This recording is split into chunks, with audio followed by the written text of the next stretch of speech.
লাফালাফি বেশি করবা না। 12 কোটিতে গাছের গোড়া আসতে নানা দেবে, মামু বাড়ি দিল্লি গিয়ে পড়বা।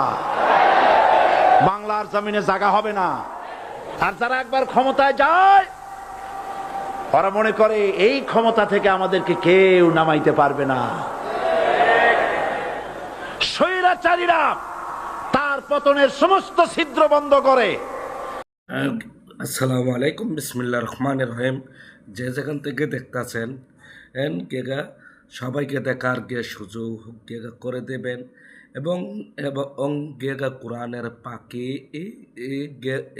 আল্লামা দেলাওয়ার হোসেন সাইদি হুজুর যেই কথাটি বলে গেছিলেন, সেই কথায় এখন বাস্তবায়ন হয়েছে যে গেগা বেশি গেগা লাফালাফি গেগা করবা না, না গেগা 12 কোটি মানুষ গোড়ায় ধরে গেগা লাড়া দিবে দিল্লি গেগা মামুর বাড়ি গিয়া পড়বা।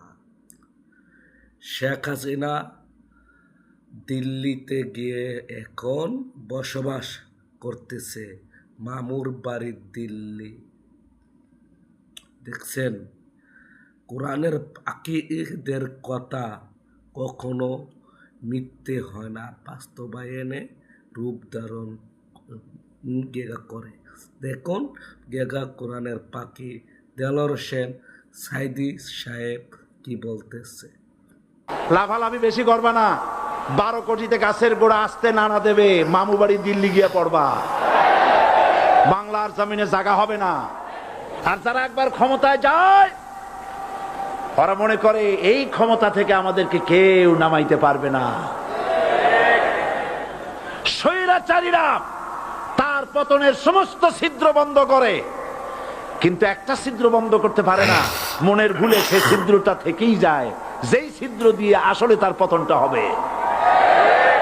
ক্ষমতায় যারা থাকে, ক্ষমতার মোহে চতুর্দিকে অন্ধকার দেখে, মনে করে আমার পতন আর হবে না।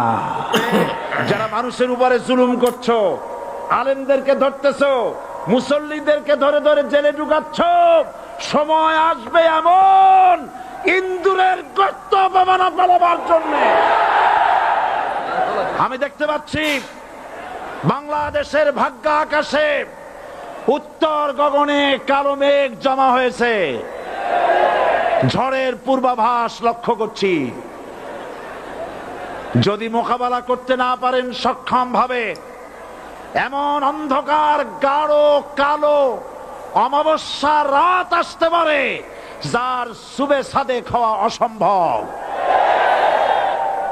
সুতরাং আপনারা কি কাপুরুষের মতো কাফের মুশরিকদের গোলামি করে মরতে চান? বিড়ালের মতো 500 বছর বেঁচে থাকার কোনো লাভ নাই।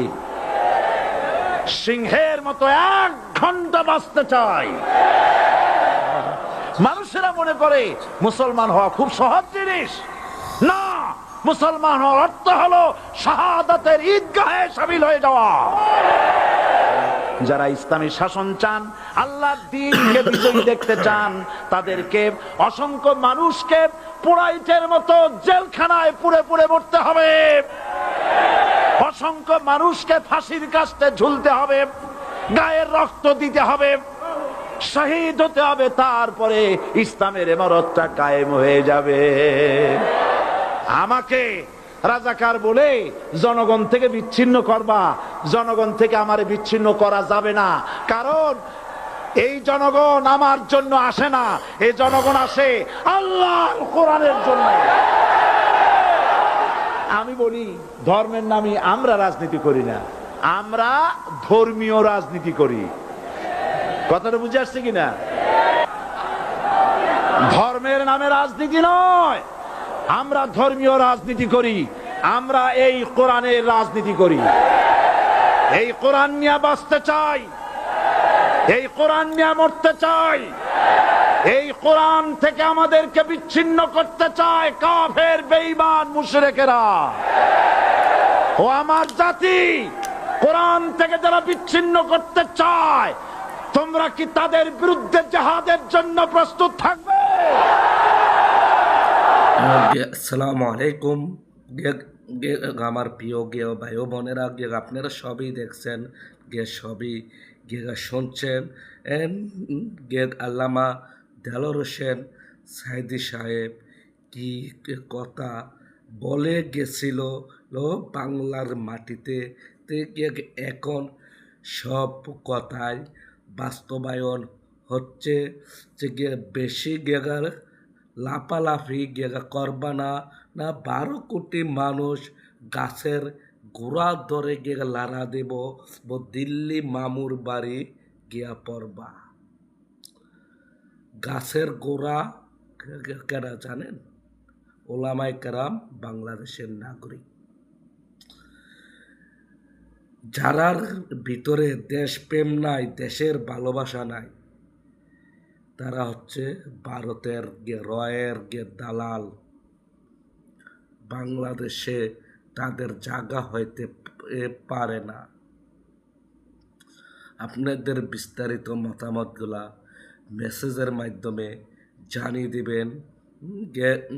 আমি আবার পরবর্তীতে অন্য ভিডিওর মাঝে আপনাদের মাঝে দেখা হবে। আসসালামু আলাইকুম।